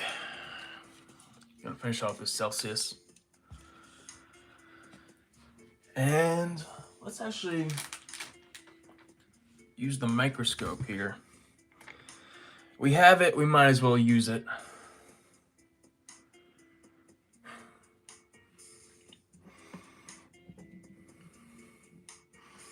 Gotta get it plugged in first. If you do like microscopes, you don't have one for coins yet, I do recommend getting one from Tom Love. Never had a problem with their technology.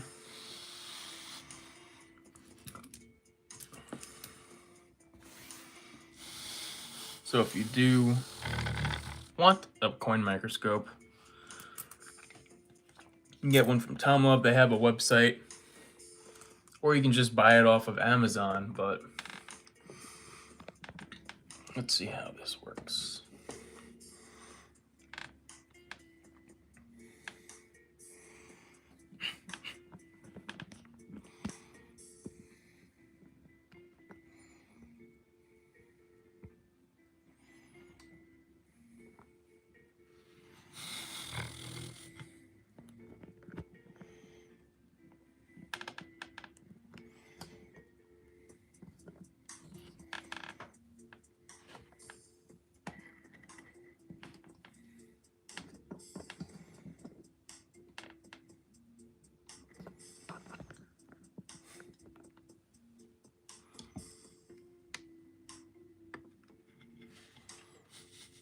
There it is, Tom Love microscope. Only got this one for about $40.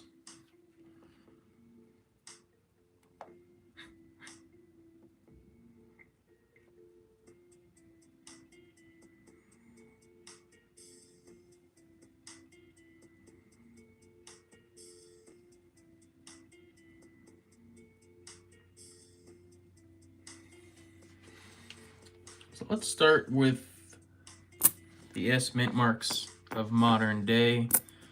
We'll just look for steps on those. As you see there, we got no steps on our first one.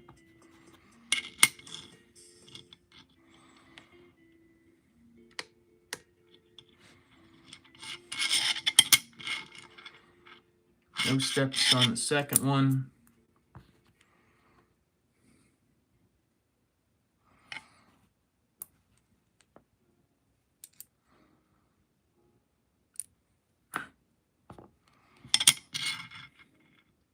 Nothing there. We did have one that possibly did have some steps, so that's what I'm looking out for.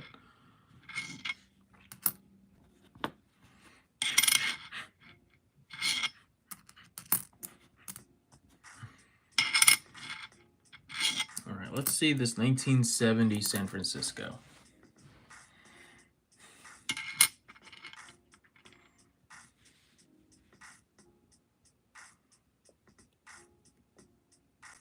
It does have a few of the steps on there. Not as many as the naked eye has shown, but not too bad. Gonna go in the archive collection anyway. Now let's take a look at that Jefferson nickel that we found. A proof Jefferson nickel.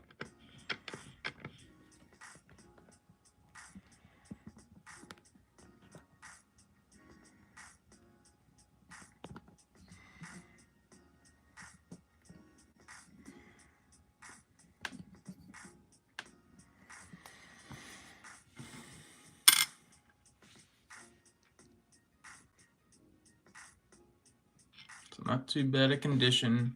You can clearly see that S mint mark.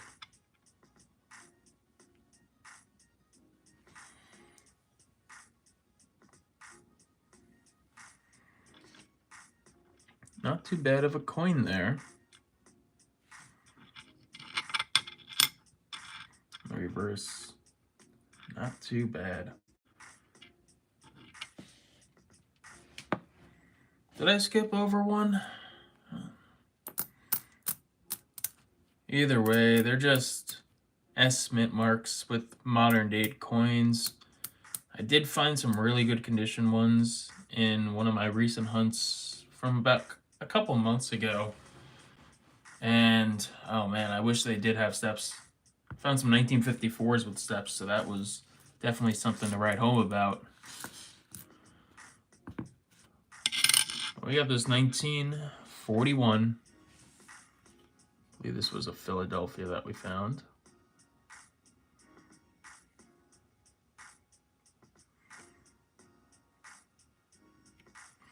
This is the one with a bunch of gunk on it. Philadelphia, 1941. We also have this 1940s coin as well. It's 1946 with a Denver mint mark.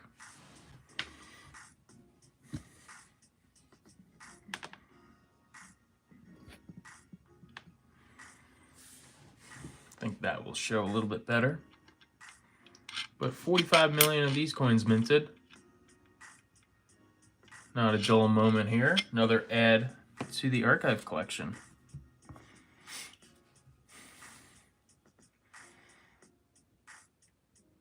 Next we got this 1957 Philadelphia. Pretty beat up, but it is an oldie.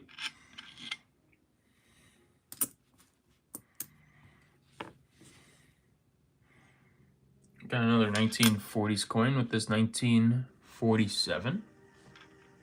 No mint mark next to the Monticello, so it is going to be a Philadelphia, but from the year 1947.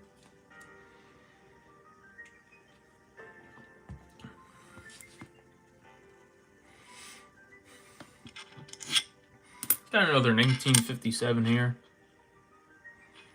Does have the Denver mint mark, so it's the more minted one.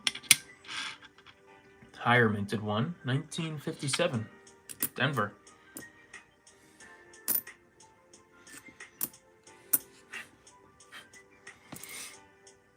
Also got this 1941 here. This one should be from the Philadelphia Mint. No mint mark.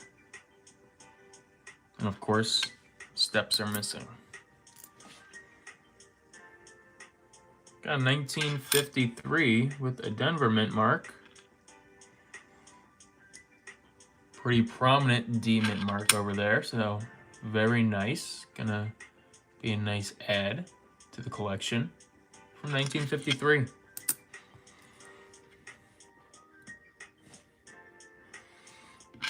We got a 1940.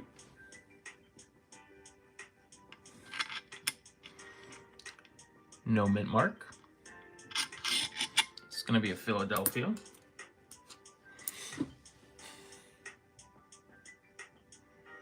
We got our youngest coin of the oldies, a 1959. So Denver minted 1959.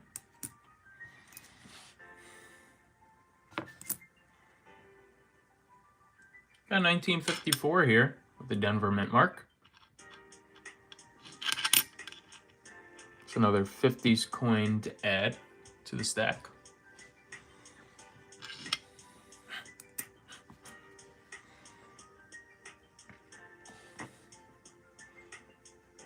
We got our first 1954 that we found. It's from the Philadelphia Mint.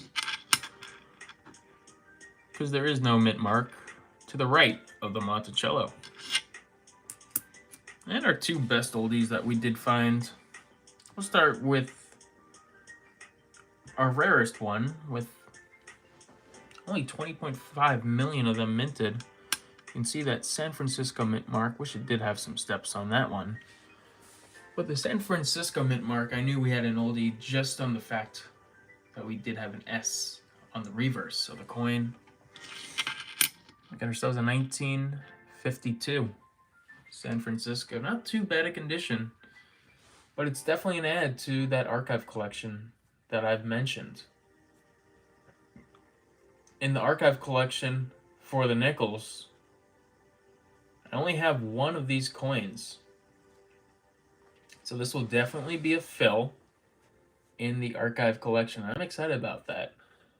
That means I have 2 out of 40. So 5% done. 38 coins remaining until I get a full roll of these.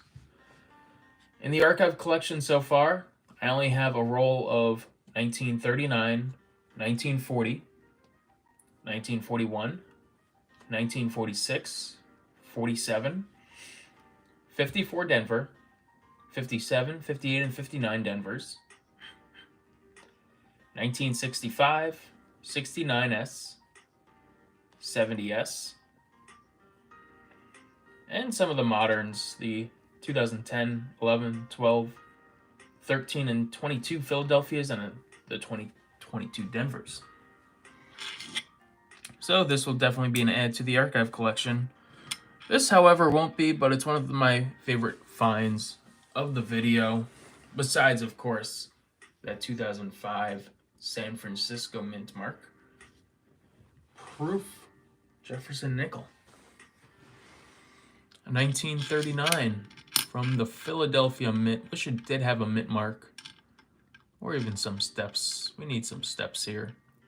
But we do have that Philadelphia minted 1939. This was one of the first coins that we did find. I believe it was the 4th. So not too bad. We got some coins for the archive collection. A bunch of them being from the 2020s. Some of those 2023 Denvers were in nice shape, only being a year old, so we're going to add those to the archive collection as well. And filter out those 2022s that we did find. We found a bunch of 1998s, so let's give a total of that.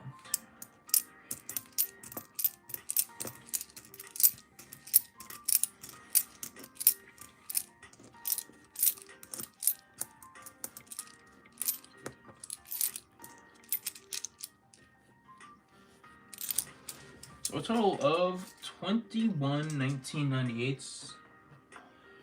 We're going to put that in our 1998 bank here.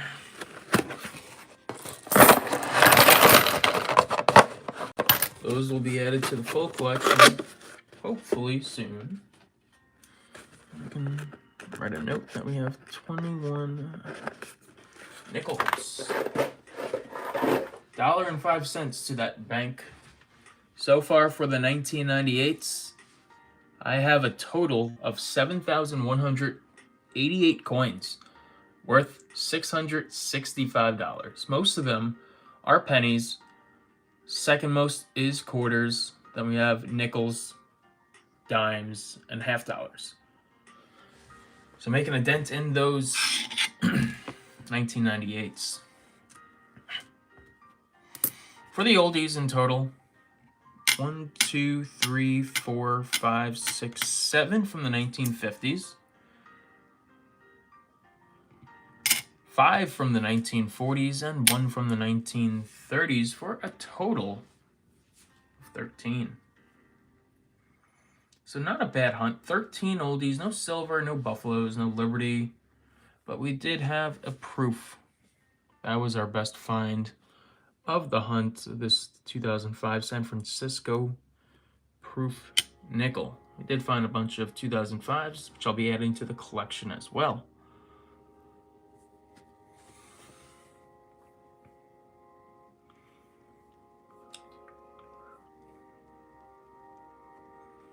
But it's definitely been a fun hunt tonight. Hopefully, I'll be getting another box of nickels or pennies, maybe even quarters soon. The nickel hunt did go well tonight, and huge audience. That was definitely a shock. I appreciate everybody that did join us tonight on the live stream. We're 1 like away from 10 likes. If you did like the video, I'd appreciate if you did like it. Show your support for the channel. Thanks, Steven, for saying it was a nice haul. Definitely was. Never really a dull moment through coin roll hunting. Even if you don't find what you're looking for, most times you do find something. And in this case, I did find a proof that was very unexpected. I did find some oldies, which I did expect to find, but 1939 is one of my favorite years of the Jefferson nickel as well, even though it is a common date. So I was happy to find at least one of those. The 1930s Jefferson nickels are fun to collect. I wish I had more 1938s, but what I lack in 38s, I do have in 39s. Like I said, a full roll of them in the archive collection already.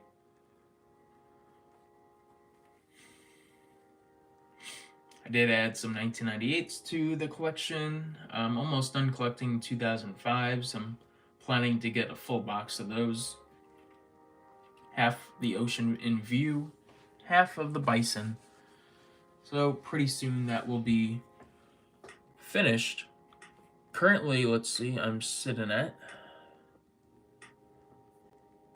go to nickels.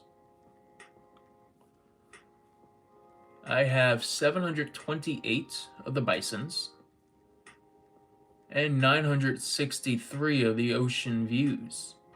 So I only have one more roll of those ocean views and a few more rolls of the bison to collect. Definitely almost there. So Steven, you're doing the same thing as me, yeah. The archive collection. Building a roll collection of each year in mint. And yeah, that is definitely something that's tough, but I'm keeping track of my collection. Let's see if I can show it here.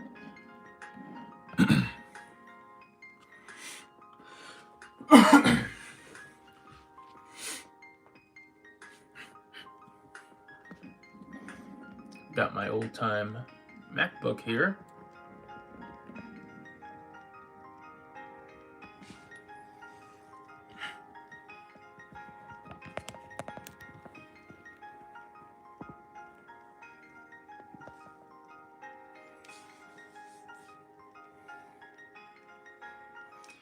Yeah, this I bought this because it was cheap. I do have a coin microscope at home that I paid a little bit more money for, about $120 more. That does show the full coin, but this does the purpose. It shows the date at least. I could get an extender, and I could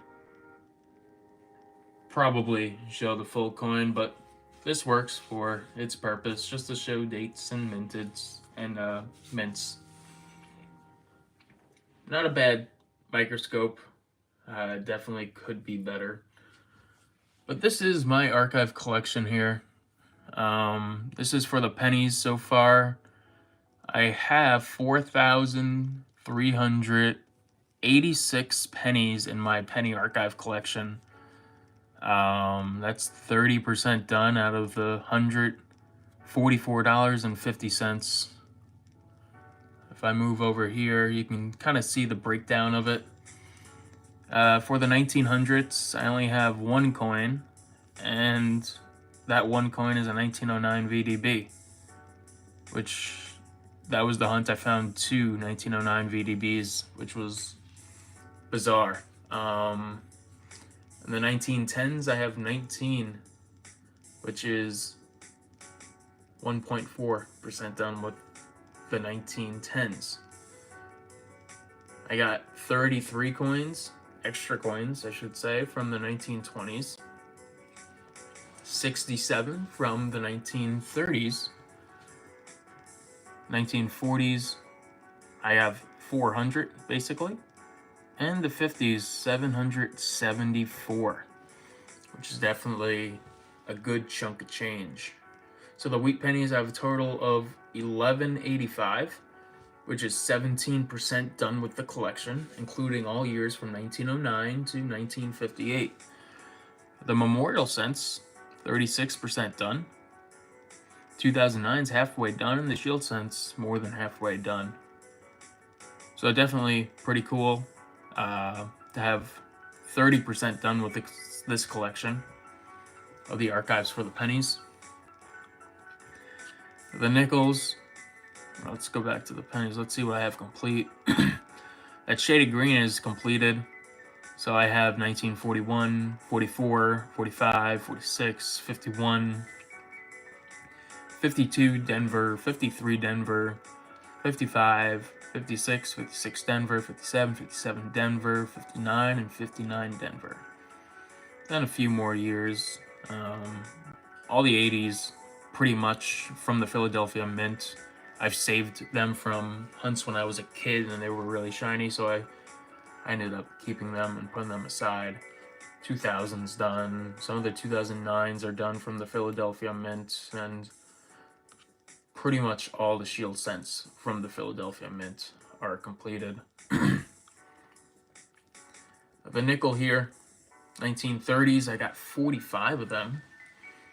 The 40s, 350, and the 50s, 420.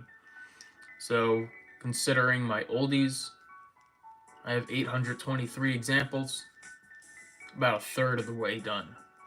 Silver, I have 54 in this collection, so I'm 12% done. And the rest, quarter of the way there. So not too bad on the nickels. Dimes, I haven't really started.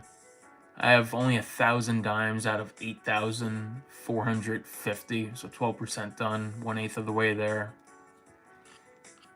Few of them are complete towards the end of the series, towards modern day. The quarters, I don't have many silver quarters. I only got 68 in this collection. 2% done.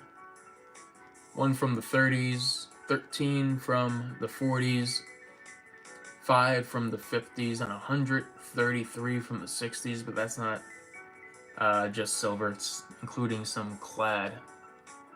As you can see here, I'm done with 1964. I actually did get a full roll of nice condition 1964 from my parents as part of a collection that my grandfather had. Do have all the bicentennials, and some of the newer quarters have completed, finding some great examples over here, as you see. But everything is all archived for the archive collection. Farmer Store Investigator, I do not use the coin app on my phone. I'm more of a Redbook guy, or you can use the site USA Coinbook. I find that a little bit more accurate than a coin scanner app.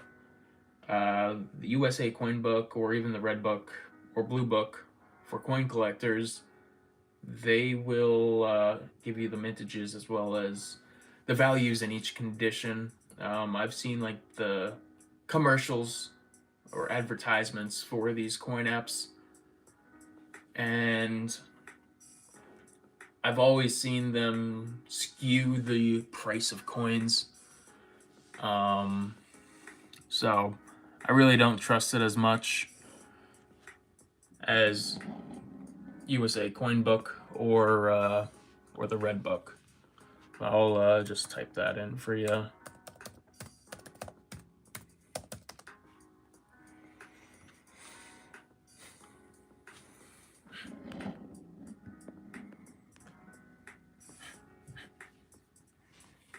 Yeah, that's the site that I use. It's pretty cool. I got it up here. It'll show you all the mints, their value. Of course, some of the older dates in good condition, you know, very good, fine, very fine, extra fine, AUMS proof. So it'll give you basically the mintage. It'll give you values, how many were for sale. But it's not just for nickels. You got half cents, large cents, small cents, 2, 3, half dime, nickels, dimes, 20s. It's got every single type of coin represented on this free website. And like, for example, if you have, let's say we'll go to my favorite coin, the Flying Eagle cent.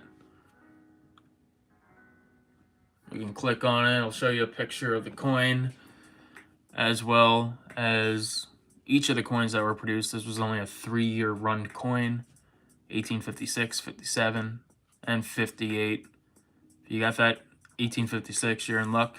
That's an $8,000 coin with a mintage of only 2 million. But the 57 and 58, they're a little bit more minted, 17.5 versus 24.5 million. Most of those are going for about $35. So it's definitely a fun website if you kind of want to explore coins or see the value of coins that you have rather than using a coin app on your phone. That's just my take on it. But to continue what I was saying before, gotta go to my total here.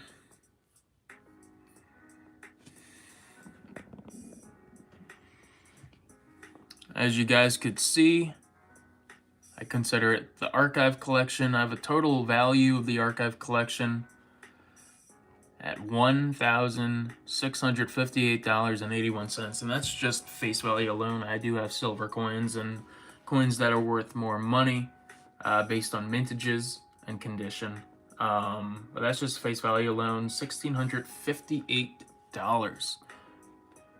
Not too bad. That's 11,700 coins in total. The total amount of coins in this collection is 53,770. And the total face value is $8,000, $8,607.50.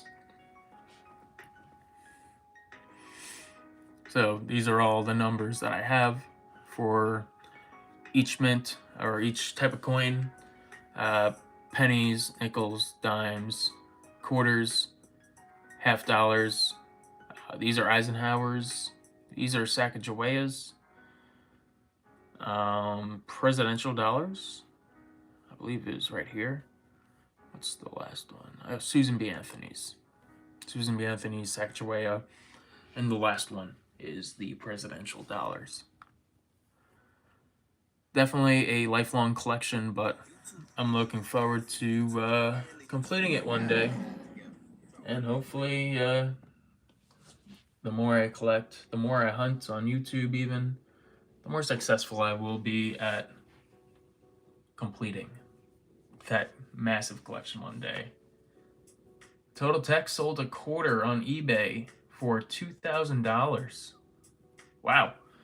Change at Walmart. The best change that I've got back when I was a big Wii person, Nintendo Wii, I bought a game at GameStop and got a 1946 Roosevelt dime as change. So I got some silver as change, and I was as a young coin collector, that was my greatest find in change that I got. But yeah, Stephen, like you said, face value does add up. 11,000 coins, and that's worth about $1,600. It's not nearly enough to complete the collection. Like I said, it's another $7,000 to complete the 50+ thousand coin collection. But every time you add a coin, that number slowly goes up and up and up and up. And I can't wait till that collection is near complete, and I've got decades until I'm at that point.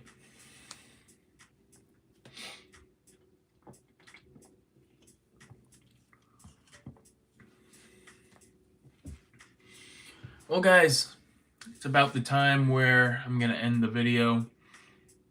I appreciate everyone who has been watching, whether you just came in or been here for a long time. Thank you so much for coming to this live stream, and we hunted that box of nickels. We got some pretty cool finds. Best find has to be that Proof 2005 Jefferson nickel with a bison reverse. So I want to again appreciate and thank everybody for coming to join the live stream tonight. Thank you so much for 10 likes, as well as a massive viewership tonight. If you're not already subscribed to the channel, I do post weekly content on hunting coins and some informational videos as well. If that type of content does interest you, hit that subscribe button and take a look at my channel. I do have some nice finds as well as some pretty cool hunts, as well as some videos coming up in the future with cool finds as well. Thank you for the subscription there, former store investigator and former fighter. Thank you for your service as well. Yeah, it's been a great night, and I want to thank you guys for joining me. That's about it. Hope you guys have a great night. Enjoy the rest of the weekend. Hopefully you got some sunny skies like I will have. And I'll see you guys in the next video. Planning to go live again sometime next week. Hopefully again on Saturday. If not, it could be earlier. But we'll just have to see, depending on if I get some more coins. Thank you guys so much. If you didn't like the video yet, hopefully you could take the time to like the video, subscribe, and I'll see you in the next one. Thanks for watching, and as always, guys, happy hunting.